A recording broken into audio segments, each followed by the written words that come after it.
Ṣẹyin náà ti gbọ́ ohun tí Funke Akindele sọ nípa Priscilla ọmọ Iyabo Ojo. Kò sí ohun tó burú nínú kí òṣèré ọkùnrin béèrè ìbálòpọ̀ lọ́wọ́ òṣèré obìnrin. Dele Odule ṣàlàyé ìhà tó kọ sí ọ̀rọ̀ tó ti wà gẹ́gẹ́ bí nǹkan àlébù lágbo òṣèré fún ọdún pípẹ́ yìí. Ṣẹyin náà ti gbọ́ ohun tó ṣẹlẹ̀ nígbà tí Saheed Osupa àti Taye pàdé lóde eré kan nílùú Ìbàdàn. Ẹ farabalẹ̀ kẹ́ gbọ́ àwọn ìròyìn yìí lẹ́kùnrẹ́rẹ́. Ṣẹyin náà ti gbọ́ ohun tí Funke Akindele sọ nípa Priscilla ọmọ Iyabo Ojo. Ṣé ìdùnnú òbí, ọ̀rẹ́, ará àti ojúlùmọ̀ ni tí ọmọ bá ṣe dáadáa níṣe ló máa di ohun àmúyangàn fún kó wá. Eléyìí ló hàn gbangba nígbà tí Funke Akindele pàdé Priscilla Àjọkẹ́ Òjó tó ti di aya wọn nílùú Tanzania báyìí. Funke Akindele fi ìdùnnú rẹ̀ hàn sí ọmọbìnrin tó pè ní àbúrò òun tòótọ́ yìí, ó sì gbà á ní àwọn ìmọ̀ràn pàtàkì bó ṣe ń lọ sílé ọkọ. Gbogbo wa la mọ̀ pé Funke Akindele wà lórílẹ̀‐èdè Tanzania níbi tí wọ́n ti ń ṣe àṣekágbá ètò ìgbéyàwó ọmọ Iyabo Ojo, Priscilla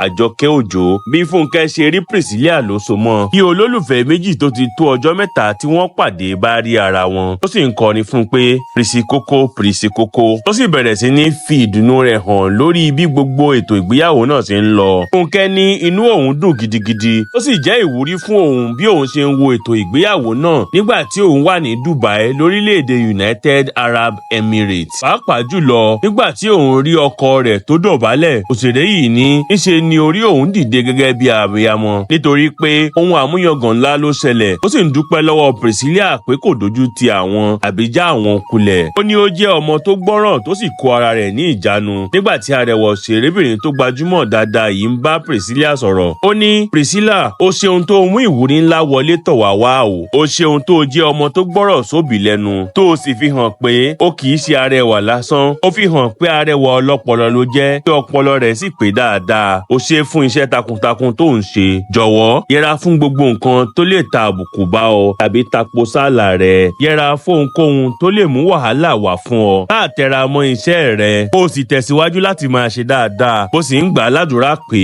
Ọlọ́run yóò máa ṣe àtìlẹ́yìn fún ọ. Àwa náà wà lẹ́yìn rẹ̀ bí ike. Kò sí ohun tó máa ṣe ẹ́. Èmi kan ò lè mì ọ́. Pàápàá jùlọ àtìlẹ́yìn Ọlọ́run yóò sì wà fún ọ. Ó ṣe àbúrò mi ọ̀wọ́n. Báyìí ni Funke Akindele ṣe gbàdúrà fún ìyàwó yìí tó sì fi ìdùnnú rẹ̀ hàn sí. Bí ẹ ò bá gbàgbé, bí ọba làwọn ará ìlú Tanzania ṣe kí Funke Akindele káàbọ̀ sórílẹ̀-èdè wọn. Kódà tìlù-tìfọn ni wọ́n fi pàdé rẹ̀ ní pápákọ̀ òfurufú. Tí wọ́n sì ṣùrùbò bí èèrà ṣe ń ṣùrùbò ṣúgà tí wọ́n ń fìfẹ́ hàn sí. Gbogbo wọn ló fẹ́ kí i tí wọ́n sì fẹ́ bá ya fọ́tò pẹ̀lú. Eléyìí náà sì tún ṣàfihàn pé òótọ́ ni ọ̀rọ̀ tí ọ̀kan lára àwọn òṣèré àti adẹ́rìn-pòṣónú ilẹ̀ wa àmọ́ state ti sọ nípa Funke Akindele, níbi tó ti sọ pé orúkọ Funke Akindele ju Funke Akindele fúnra ara rẹ̀ lọ. Nítorí eléyìí fi hàn pé káàkiri ilẹ̀ adúláwọ̀ ni wọ́n ti mọ bí Funke Akindele ṣe tóbi tó nínú kákọ ìtàn tó mọ́gbọ́n wá tí yóò sì tún dẹ́rìí pẹ̀kẹ́ ni káya fíìmù àti kápolówó rẹ̀ tí yóò sì bọ́jà káàkiri àgbáyé. Ká má parọ́, ká mọ́ tẹ̀gàn kúrò. Àwọn èèyàn nífẹ̀ẹ́ òṣèrébìnrin yìí tí wọ́n sì fi ìfẹ́ yìí hàn sí lórílẹ̀‐èdè Tanzania. Kò sì ní jẹ́ ìyàlẹ́nu tí Funke Akindele bá ṣiṣẹ́ pẹ̀lú àwọn òṣèré orílẹ̀‐èdè Tanzania yìí, nítorí pé a ti ń gbọ́ fìrìfìrì pé àwọn òṣèré orílẹ̀‐èdè yìí ti ń gbìyànjú láti bá a ṣe ìpàdé látìgbà tó ti dé orílẹ̀‐èdè náà. Bí ẹ ò bá gbàgbé, Funke Akindele kò ráyè lọ síbi ìgbéyàwó Priscilla tó wáyé lórílẹ̀‐èdè Nàìjíríà tí àwọn kan sì ń sọ pé ó fi ọgbọ́n yẹra fún Tóyìn Abraham ni. Kódà àwọn kan ti ń tẹnubọlẹ̀ kiri báyìí wípé lílọ tí Funke Akindele lọ sórílẹ̀‐èdè Tanzania yìí kò ṣẹ̀yìn bí Tóyìn Abraham kò ṣe ní sí níbẹ̀. Ṣùgbọ́n ẹ bá wòye dáadáa, ọ̀pọ̀ àwọn òṣèré àti gbajúmọ̀ ilẹ̀ wa kò láǹfààní láti bá Priscilla ṣàjọyọ̀ rẹ̀ nígbà tí wọ́n ṣe ètò ìgbéyàwó rẹ̀ lórílẹ̀‐èdè Nàìjíríà àti àwọn tí kò láǹfààní láti lọ sí Tanzania nígbà tí wọ́n ṣe ètò ìgbéyàwó àkọ́kọ́ ló ti wà ní Tanzania báyìí. Àwọn bíi Funke Eti, Ìyá Esabod, Taye Kuti, Funke Akindele, Kudi Alagbo àti bẹ́ẹ̀ bẹ́ẹ̀ lọ. Kò sí ohun tó burú nínú kí òṣèré ọkùnrin béèrè ìbálòpọ̀ lọ́wọ́ òṣèré obìnrin. Dele Odule ṣàlàyé ìhà tó kọ sí ọ̀rọ̀ tó ti wà gẹ́gẹ́ bí nǹkan àlébù lágbo òṣèré fún ọdún pípẹ́ yìí. Ọ̀rọ̀ gbajúgbajà òṣèré tíátà ilẹ̀ wa tó jẹ́ ọmọ bíbí ìlú Ìjẹ̀bú nípínlẹ̀ Ògùn yìí ní àwọn èèyàn ń jẹ lẹ́nu lọ́wọ́lọ́wọ́ báyìí tí ẹnu sì ń kún àgbà òṣèré yìí látàrí ọ̀rọ̀ kan tó sọ níbi ìfọ̀rọ̀wérọ̀ kan tó ṣe pẹ̀lú Oyinmomo TV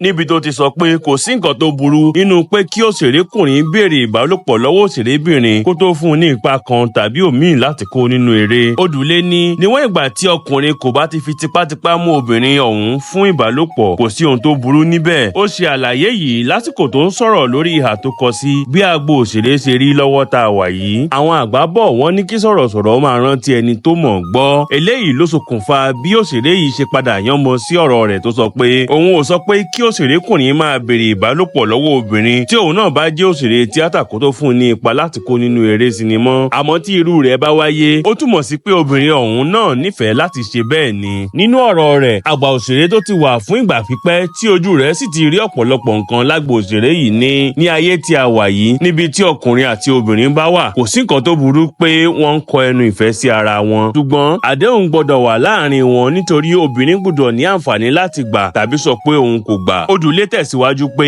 ìgbésẹ̀ yìí lè di nǹkan mìíràn tó bá jẹ́ pé tipátipá wà nínú ìbálòpọ̀ náà tó sì ní ìjìyà wà fún ẹnikẹ́ni lábẹ́ òfin tó bá ṣe eléyìí.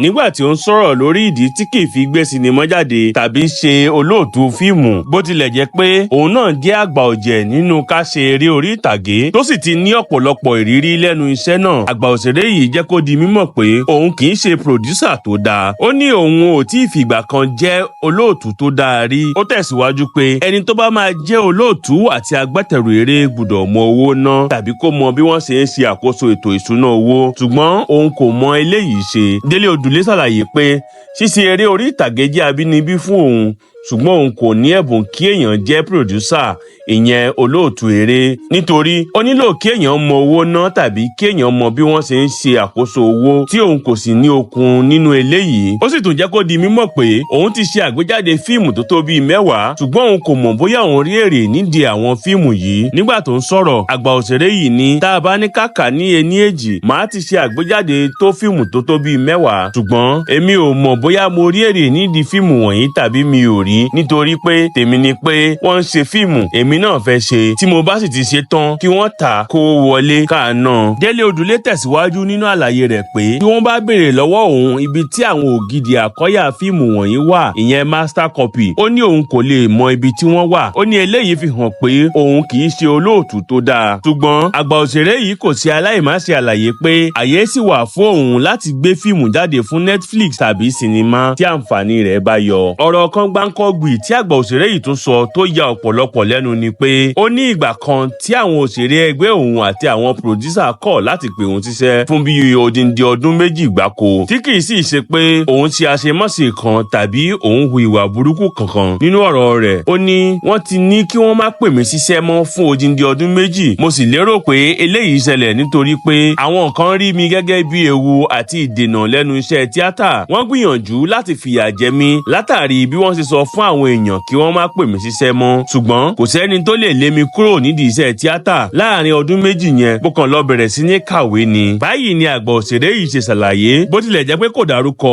àwọn ọ̀rọ̀ tí àgbà òṣèré yìí sọ tọ́ka sí pé òṣèlú tó wà lágbo òṣèré lágbára débi pé tí èèyàn bá ń sọ̀rọ̀ tàbí tó bá ń kọ ìwọ̀sí ó ṣeé ṣe kó tẹ ojú ilẹ̀ mọ́lẹ̀ lágbo òṣèré.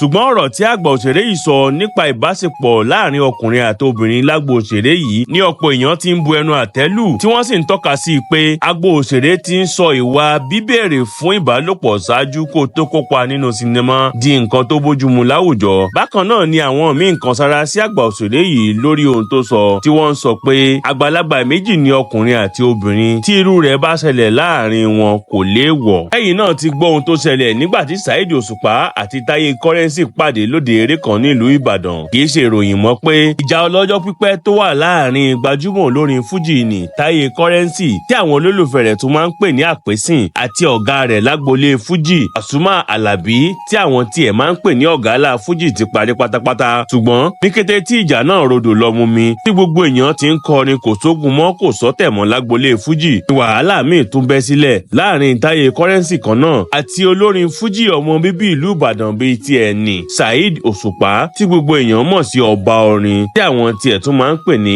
Olúfìmọ̀ Kínní látàrí ìfọ̀rọ̀wérọ̀ kan tí Taye Currency ṣe ní ìgbà náà níbi tí ó ti sọ pé ọ̀gá òun ni Paso, ẹ̀gbọ́n ni Òbésèré ọmọ Rápálá jẹ́ sí òun, ṣùgbọ́n ojúgbà òun ìyẹn kọ̀líìgì ni Saheed Osupa. Tí àwọn alátìlẹyìn Saheed Osupa sì ń sọ pé ọ̀rọ̀ yìí ju ẹnu rẹ̀ lọ. Wọ́n ní ìgbéraga ló wọ̀ ọ́ bí ẹ̀wù. Tí Saheed Osupa náà sì ń fi ọ̀rọ̀ náà ṣàwàdà nígbà tó pe Pasuma nígbà tí Pasuma wà ní orílẹ̀-èdè Saudi Arabia, tó fi pe Pasuma ní bàbá kọ̀líìgì mi, tó fi mọ̀ pé gbogbo ibi tí Saheed Osupa bá ti rí àwọn onífújì ẹgbẹ́ rẹ̀ ló ti máa ń pè wọ́n ní àwọn kọ̀líìgì mi. Bó tilẹ̀ jẹ́ pé Saheed gan fúnra rẹ̀ ti jáde tó ní kí àwọn èèyàn já mi lórí ọ̀rọ̀ náà, tí Currency náà fúnra rẹ̀ ti padà ṣàlàyé ìdí tó fi pe Saheed ní kọ̀líìgì òun, tó sì tún padà sọ pé ẹ̀gbọ́n òun ni Saheed, kódà ilé bàbá àwọn méjèèjì kò jìnnà síra nílùú Ìbàdàn. Síbẹ̀ náà gbogbo eléyìí kò mú ọ̀rọ̀ yìí kúrò nílẹ̀, nítorí pé ọ̀pọ̀ èèyàn ló sì ń retí kí Saheed Osupa àti Taye Currency pàdé ara wọn. Ṣùgbọ́n àwọn àgbà olórin fújì méjèèjì pàdé ara wọn ní ọjọ́ ìṣẹ́gun túsídẹ̀ẹ́ ọjọ́ 27 oṣù kẹta ọdún tá a wà yìí nílùú Ìbàdàn níbi ayẹyẹ àyájọ́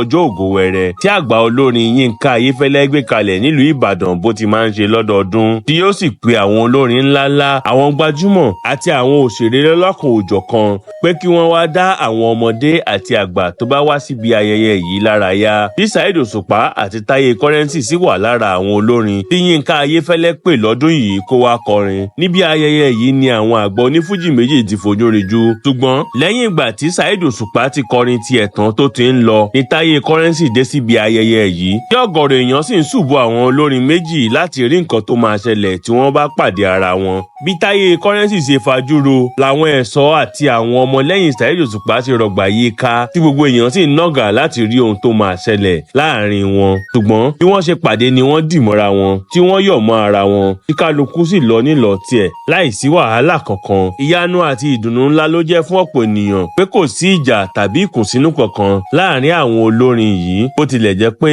àwọn igi wọ́rọ́kọ́ tó máa ń dáná rú kan ti tún bẹ̀rẹ̀ sí ní sọ pé ó tiẹ̀ yẹ kí Taye Currency lè tẹ̀ díẹ̀ láti kí Saheed Osupa gẹ́gẹ́ bí àbúrò sí ẹ̀gbọ́n, pé ìgbéraga rẹ̀ pọ̀. Ṣùgbọ́n àwọn kan ti fèsì pé kò sí bó ṣe lè tẹ̀ láti kí Saheed Osupa láàrin àwọn èrò tó bò wọ́n bí bàbẹ́ yẹn, pé wọ́n kàn ń wá àwáwí lásán ni, pé kò sí aburú kan nínú ohun tó ṣẹlẹ̀ láàrin àwọn àgbà olórin fújì méjì yìí.